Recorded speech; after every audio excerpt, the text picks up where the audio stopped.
Hello students, welcome to Prayagraj one day classes. I hope आप सभी बहुत अच्छे होंगे। आप तमाम छात्रों के काफ़ी कमेंट्स आ रहे थे कि sir UP triple S C PET की तैयारी कैसे करें, इसकी बेस्ट बुक लिस्ट बता दीजिए। इसके अलावा इसकी स्ट्रैटेजी क्या होनी चाहिए, क्वालिफ़िकेशन क्या मांगा जाएगा, किन किन डिपार्टमेंट में भर्ती आने वाली हैं, किन किन विभागों में भर्ती आने वाली हैं, 52,000 से अधिक पदों पर भर्ती आने वाली है। तो पूरी स्ट्रैटेजी, बेस्ट बुक लिस्ट और आपकी इसमें एजुकेशन क्वालिफिकेशन, इन सभी महत्वपूर्ण सवालों का इस वीडियो में मैं आपको जवाब दूंगा। लेकिन अगर आप चैनल पर नए हैं तो चैनल को सब्सक्राइब अवश्य कीजिए। वीडियो पसंद आए तो अपने दोस्तों में अवश्य शेयर कीजिए, जिससे वह भी लाभान्वित हो सकें। इसके अलावा भी अगर आपके कोई प्रश्न होते हैं तो आप अवश्य पूछ सकते हैं, आपके सभी प्रश्नों का उत्तर दिया जाएगा। तो चलिए वीडियो शुरू करते हैं। सबसे पहले मैं बता दूं कि यूपी ट्रिपल एस सी में अब तक के प्राप्त आंकड़ों के अनुसार 52,000 से अधिक पदों पर यूपी ट्रिपल एस सी को अध्याचन मिल चुका है। चयन प्रक्रिया सिर्फ आपकी पीईटी नहीं होने वाली है, पीईटी के बाद भी मेंस का एग्ज़ाम होगा। इसमें मेंस एग्ज़ाम होगा, उसके बाद आप लोगों को ज्वाइनिंग की प्रक्रियाएँ दी जाएंगी। सीटों के सापेक्ष, यानी सीटों की बात करें तो सीटों के 10 गुना से 15 गुना अभ्यर्थियों को बुलाया जाएगा मेंस में, जो भी भर्तियाँ आपकी निकाली जाएंगी। किन किन विभागों में भर्ती आने वाली है, इसके बारे में भी कुछ मैं आप लोगों को बता दूं। लोअर पीसीएस की नई सीटें आने वाली है, लगभग 850 के आसपास सीटें आने वाली हैं इस बार। एजीटीए की भी नई सीटें आने वाली हैं, केन सुपरवाइजर की सीटें आने वाली हैं। इसके अलावा इसमें लेखपाल की सीटें आने वाली हैं। रेवेन्यू के अलावा इसमें चकबंदी लेखपाल की भी सीटें आएंगी और 8,000 रेवेन्यू और 2,000 के आसपास चकबंदी लेखपाल की सीटें आएंगी। इसके अलावा इसमें जूनियर असिस्टेंट की सीटें आने वाली हैं, लगभग 8,000 के आसपास सीटें आएंगी। कुछ बस यानी आपके बस कंडक्टर की सीटें आने वाली है, जिसे परिचालक कहा जाता है। तो ये तमाम महत्वपूर्ण भर्तियां आने वाली हैं, जिसका सिर्फ और सिर्फ पीईटी के द्वारा ही चयन होने वाला है। तो चयन का आधार सिर्फ पीईटी होगा। बेस्ट बुक की बात करें और क्वालिफिकेशन की, बेस्ट बुक बताने से पहले और इसकी तैयारी का प्रॉपर तरीका क्या हो, स्ट्रैटेजी क्या हो, इसको बताने से पहले दो चीज़ें मैं आपको यहाँ पर क्लियर कर दूँ कि जो यूपी ट्रिपल एस सी के द्वारा भर्तियां होंगी, लगभग 80% जो इसमें आपके सीटें हैं उसमें ट्रिपल सी लगभग मांगा जाएगा। लेखपाल की बात कर लीजिए, बीडीओ की बात कर लीजिए, एजीटीए की बात कर लीजिए, इसके अलावा जूनियर असिस्टेंट की बात कीजिए, उसमें टाइपिंग भी मांगी जाएगी, हिंदी इंग्लिश। तो ये तमाम ऐसी भर्तियाँ हैं जिसमें आपकी ट्रिपल सी को मांगा जाएगा। तो अगर आपके पास ट्रिपल सी नहीं है तो अभी भी आपके पास काफ़ी समय है, आप ट्रिपल सी का सर्टिफिकेट प्राप्त कर लें। कुछ पदों पर आप लोगों को ओ लेवल या फिर उसके समकक्ष इक्विवेलेंट डिग्री भी मांगी जाएगी, बशर्ते वो आपकी मान्य होनी चाहिए। इक्विवेलेंट जो डिग्री होगी वो किसी यूनिवर्सिटी से होनी चाहिए, विश्वविद्यालय से होना चाहिए।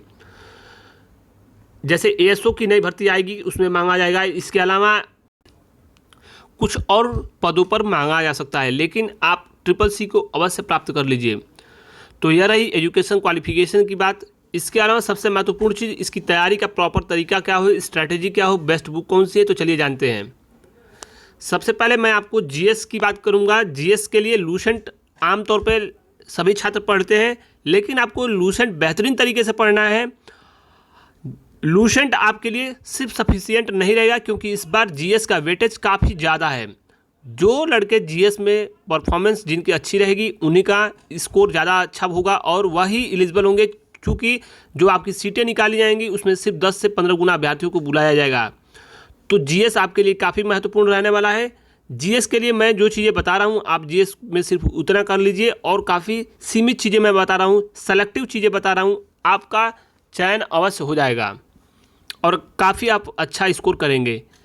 लूसेंट पढ़ लीजिए, या फिर लूसेंट जिसके पास नहीं है, मैं तो कहूँगा दृष्टि आईएएस की बुक आती है, जो कि काफ़ी बेहतरीन बुक है। वनडे एग्जाम्स के लिए काफ़ी महत्वपूर्ण बुक है, और वनडे एग्जाम्स के लिए एक पूरी बुक आती है। तो दृष्टि आईएएस की बुक को आप पढ़ सकते हैं, सिर्फ एक ही बुक है।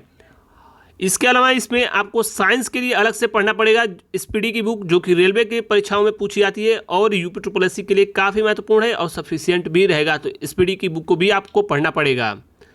करंट अफेयर, आप कोई भी मासिक पत्रिका या फिर आप कहीं किसी ऑनलाइन सोर्स से पढ़ रहे हो तो वह भी आपके लिए सफिशियंट रहेगा। इतना आपको जीएस में अवश्य करना है। यूपी से कुछ क्वेश्चंस आते हैं चूँकि यूपी विशेष इसमें पाठ्यक्रम में नहीं दिया है, यूपी ट्रिपल एससी के सिलेबस में नहीं दिया है, पीईटी के सिलेबस में, तो आप अवश्य यूपी स्पेशल से जुड़े कुछ प्रश्न आप देख सकते हैं। कुछ चीज़ें मैं आपको प्रोवाइड करा दूंगा, अगर आप कहेंगे तो डेफिनेटली मैं इसको प्रोवाइड करा दूंगा। कुछ मेरे पास सेलेक्टिव चीज़ें हैं। आगे बढ़ते हैं। रीजनिंग में क्या करना है, रीजनिंग में चूंकि प्रश्न कम आने वाले हैं, तो रीजनिंग में आप सिर्फ अरिहंत की बुक लगा लीजिए, आप इसमें अच्छा स्कोर कर लेंगे। 15 क्वेश्चन के आसपास इसमें पूछे जाएंगे। मैथ में भी आप आर एस अग्रवाल या फिर अरिहंत का जो प्रीवियस ईयर क्वेश्चन आता है, सिर्फ आपको अर्थमेटिक वाला पार्ट लगाना है, यानी अर्थमेटिक सिर्फ कर लेंगे तो आप अच्छा इसमें स्कोर कर लेंगे, क्योंकि इसमें रीजनिंग और मैथ काफ़ी इसमें वेटेज कम रहने वाला है। तो ज़्यादा आपको डिटेल में नहीं पढ़ना है, बेसिक कॉन्सेप्ट को क्लियर रखना है और कुछ बेसिक क्वेश्चंस लगा लेने हैं, तो आपके लिए यह काफ़ी महत्वपूर्ण रहेगा और इतना सफिशियंट भी होगा। हिंदी की बात करें, चूँकि आने वाले समय में जो परीक्षाएं होंगी आपकी पीईटी के बाद, उसमें हिंदी काफ़ी महत्वपूर्ण रोल निभाने वाला है, और जीएस। तो हिंदी को आप अभी से डिटेल में पढ़िए, क्योंकि हिंदी में आपकी कुछ लेखन कौशल से भी कुछ क्वेश्चन पूछे जाएंगे। एप्लीकेशन जैसे होता है तो इससे भी कुछ प्रश्न बनेंगे। इसके अलावा हिंदी में आपको व्याकरण पर काफ़ी अच्छी अपनी पकड़ बनानी पड़ेगी।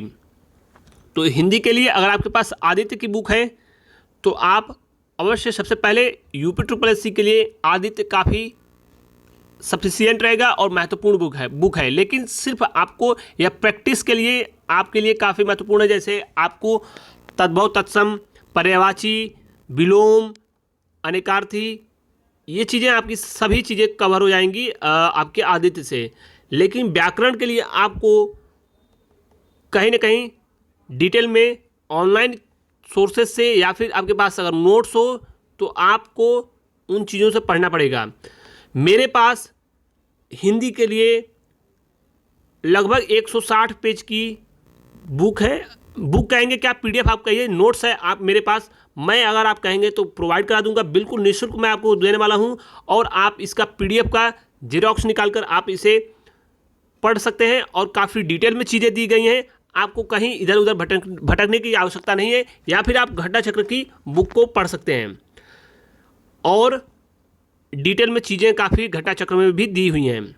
तो आदित्य को आप पढ़िए, क्योंकि ये बेसिक बुक है, आपके लिए काफ़ी इसमें से क्वेश्चंस पूछे जाएंगे और काफ़ी चीज़ें कवर हो जाएंगी सीमित समय में। क्योंकि यूपी ट्रिपल एससी की परीक्षा पीईटी की भी बहुत ही जल्द कराई जाएगी, चूँकि मई लास्ट वीक में या फिर जून में आपकी परीक्षाएँ अवश्य करा ली जाएंगी पीईटी की। तो आप सेलेक्टिव चीज़ें पढ़िए, कम टाइम में पढ़िए और अच्छी क्वालिटी की चीज़ें पढ़िए, जिससे आपकी कहीं ना कहीं समय की बचत हो और आप मल्टीपल टाइम्स चीज़ों को रिवाइज कर सकें, पढ़ सकें, जिससे आपकी परफॉर्मेंस काफ़ी अच्छी हो। एक और महत्वपूर्ण चीज़, इन सभी चीज़ों को पढ़ने के बाद आपको प्रैक्टिस करना सबसे महत्वपूर्ण है। और इसमें आप यूथ पब्लिकेशन की जो प्रीवियस ईयर की यूपी ट्रिपल एससी के द्वारा, या फिर इसमें घटना चक्र की जो प्रीवियस ईयर की बुक है, जिसमें सारे प्रश्न जो यूपी ट्रिपल एससी की विभिन्न परीक्षाओं में पूछे गए हैं प्रीवियस ईयर में, उनको आपको अवश्य देखना होगा कि आयोग किस प्रकार के प्रश्न पूछता है विभिन्न भर्तियों में। वह आपके लिए बहुत ही कारगर सिद्ध होगा। अगर आपने उसको कर लिया तो आप काफ़ी अच्छे लेवल पर पहुंच जाएंगे, आपकी तैयारी काफ़ी दूसरों से अलग हो जाएगी और आप खुद को अत्यधिक आगे पाएंगे, दूसरों से अलग पाएंगे।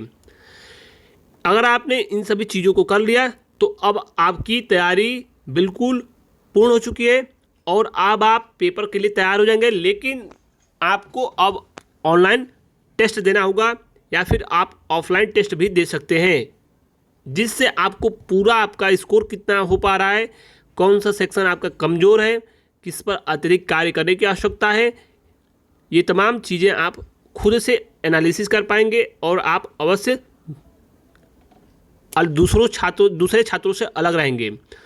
और आपकी तैयारी का जो बेसिक आधार होना चाहिए वह सीमित चीज़ें होनी चाहिए, कंटेंट आपके पास सीमित हो, लेकिन मल्टीपल टाइम्स आप चीज़ों को पढ़ सकें। तो यह आप चीज़ें अगर फॉलो करते हैं, कम से कम आप 6 से 8 घंटे पढ़िए, लेकिन आपको इतना कम से कम समय देना पड़ेगा और आपको चीज़ों को सीमित करके पढ़ना पड़ेगा और सेलेक्टिव चीज़ें पढ़ना पड़ेगा और ज़्यादा आपको यूट्यूब पे चीज़ें देखने को ऑनलाइन रिसोर्सेज आप फॉलो कीजिए, लेकिन यूट्यूब पे आप भटकिए नहीं, कोई एक रिसोर्स को फॉलो कीजिए। चाहे जहाँ भी आप जिस सोर्स को फॉलो करते हो किसी एक सोर्स को फॉलो कीजिए और वहाँ से आप चीज़ें तैयार कीजिए। इसके अलावा यूट्यूब पे आप काफ़ी समय देते होंगे तो वह चीज़ें आपकी टोटली टाइम वेस्ट हो रही हैं आपकी।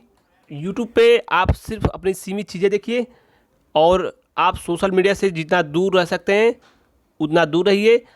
आप अवश्य सोशल मीडिया का यूज़ कर सकते हैं अपनी इन्फॉर्मेशन को बढ़ाने के लिए, कुछ करंट की चीज़ें जानने के लिए, या फिर घटनाक्रम क्या देश में घटित हो रहा है उनको जानने के लिए। कहीं ना कहीं इससे भी आपको काफ़ी बेहतर चीज़ें सीखने को मिलेंगी और आपके एग्ज़ाम में भी ये हेल्पफुल होंगी। लेकिन आप सोशल मीडिया से उसका यूज़ आप गलत डायरेक्शन में न करें। तो यह रही आपकी स्ट्रैटेजी, बेस्ट बुक, और सीमित मैंने बताने का प्रयास किया है जिससे आप कम समय में सभी चीज़ों को अच्छे से बेहतरीन तरीके से तैयार कर सकें। मैं आशा करता हूँ यह सारी जो चीज़ें हैं वो आपको कन्फर्म हो गई होंगी। कोई भी अगर आपको डाउट हो, इसके अलावा कोई भी प्रश्न हो तो आप नीचे कमेंट बॉक्स में कमेंट करके पूछ सकते हैं। वीडियो को ज़्यादा से ज़्यादा लाइक कीजिए, शेयर कीजिए। ऐसे ही वीडियो आपको नए नए विभिन्न भर्तियों से जुड़े, या फिर आप जिस पे वीडियो कहेंगे, जिस टॉपिक पे वीडियो कहेंगे, उन सभी चीज़ों पे वीडियो अवश्य बनाया जाएगा जैसे भी मेरे पास समय होगा। तो फिलहाल इस वीडियो में बस इतना ही। Thanks for watching this video. जय हिंद।